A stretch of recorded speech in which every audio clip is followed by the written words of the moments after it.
Sometimes sin is not a loud rebellion, it is a quiet impatience.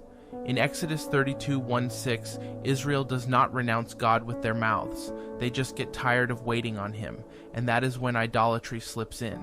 If you are in a season of waiting, take this as a warning and a wake-up call. Share this with someone struggling in the delay. Follow for more clarity from Scripture that keeps your heart steady when God feels silent. Moses was gone for 40 days. The people could not see what was happening on the mountain, so they panicked. They went to Aaron and said, "Make us gods who will go before us."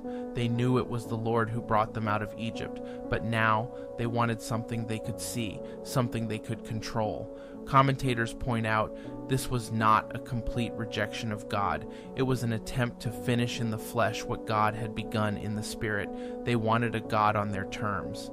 Aaron gave in. He took their gold, fashioned it with a tool, and made a calf. They said, "This is your God, O Israel, who brought you out of Egypt," worshiping something that did not even exist the day before. Then Aaron built an altar. He declared a feast to the Lord. In their minds, they had not abandoned God. They had just rebranded him. They tried to worship the Lord through an image he had forbidden. But you cannot worship the true God in a false way. That is still idolatry. The next morning they brought sacrifices, feasted, drank, and rose up to play. That phrase is a modest way of saying they indulged in immorality. This was not just bad theology, it became corrupt behavior, because how we see God shapes how we live. Here is your challenge. When God delays, do not create your own version of him.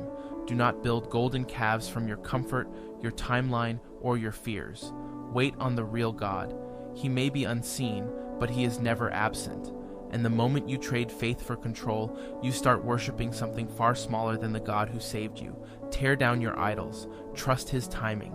Worship only him.